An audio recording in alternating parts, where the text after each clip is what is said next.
యువగలం పాదయాత్ర చేపట్టి ఆంధ్రప్రదేశ్ రాజకీయాలను తిరగరాసిన పోరాట యోధుడు నారా లోకేష్ అని తెలుగుదేశం పార్టీకి భవిష్యత్ రథసారథి లోకేష్ అని టీడీపీ రాష్ట్ర అధికార ప్రతినిధి పిఠాపురం మాజీ ఎమ్మెల్యే ఎస్వీఎస్ఎన్ వర్మ తెలిపారు. ఆంధ్రప్రదేశ్ రాష్ట్ర ఐటీ విద్యాశాఖ మంత్రి టీడీపీ జాతీయ ప్రధాన కార్యదర్శి నారా లోకేష్ జన్మదిన వేడుకలను పిఠాపురం మాజీ ఎమ్మెల్యే వర్మ ఆధ్వర్యంలో ఘనంగా నిర్వహించారు. పిఠాపురం మహారాజా కోట ఆవరణలో గల తెలుగుదేశం పార్టీ కార్యాలయం నుండి పార్టీ నాయకులు అభిమానులు కార్యకర్తలతో కలిసి మాజీ ఎమ్మెల్యే వర్మ భారీ ర్యాలీ నిర్వహించారు. కోటగుమ్మం సెంటర్ మీదుగా బంగారమ్మ రావిచెట్టు సెంటర్ వరకు ఈ భారీ ర్యాలీ కొనసాగింది.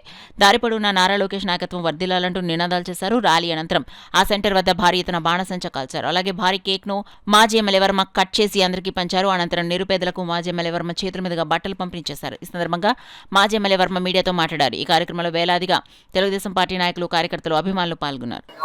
యువకులకి ఏదైతే పాదయాత్రలో హామీ ఇచ్చారో ఈ రోజు రాష్ట్రంలో ఉన్న నిరుద్యోగ యువకులందరికీ కూడా అండగా నిలబడి 10 లక్షల కోట్లతో కొత్తగా పరిశ్రమల ఏర్పాటుకు, అదేవిధంగా లక్షల ఉద్యోగాలకి నాంది పలికిన నారా లోకేష్ గారు ఈరోజు ప్రజల గుండెల్లో ఉన్నారు, యువత గుండెల్లో ఉన్నారు.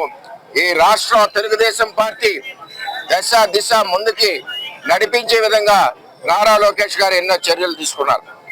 ఆయన ఈరోజు కార్యకర్తలకు ఇన్సూరెన్సే కాకుండా 1 కోటి కార్యకర్తల మెంబర్షిప్ చేయడం కానీ, మరి అదేవిధంగా ఆన్లైన్ మెంబర్షిప్ చేయడం కానీ, ఇన్సూరెన్స్ పెట్టడం కానీ ఈ దేశంలోనే మొట్టమొదటిసారిగా పెట్టిన ఘనత తెలుగుదేశం పార్టీలో అది నారా లోకేష్ గారికి చెందుతుందని నేను తెలియజేస్తా ఉన్నాను.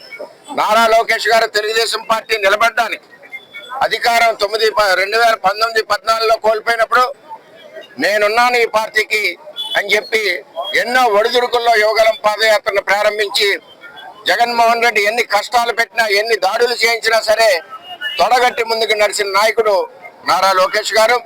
అదేవిధంగా ప్రజల నుంచి విపరీతమైన స్పందన వచ్చి ప్రతి ఒక్క సమస్య ఆయన గుండెల్లో పెట్టారు.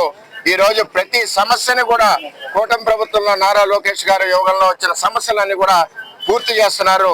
అటువంటి నాయకత్వం ఉన్న నాయకుడు నారా లోకేష్ గారు. ఇటువంటి నాయకుడు తెలుగుదేశం పార్టీకి అవసరం. భవిష్యత్ రథసారథిగా తెలుగుదేశం పార్టీ కోరుకుంటుంది.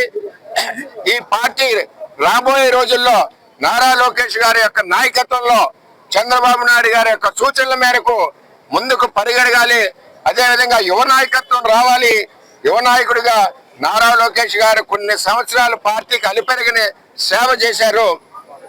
అటువంటి నాయకత్వాన్ని రాబోయే భవిష్యత్తులో ఈ తెలుగుదేశం పార్టీకి భవిష్యత్ రథసారథిగా కార్యకర్తలందరూ కోరుకుంటున్నారు. ఆ విధంగా పార్టీ ముందుకు నిర్ణయాలు తీసుకుంటుందని చెప్పి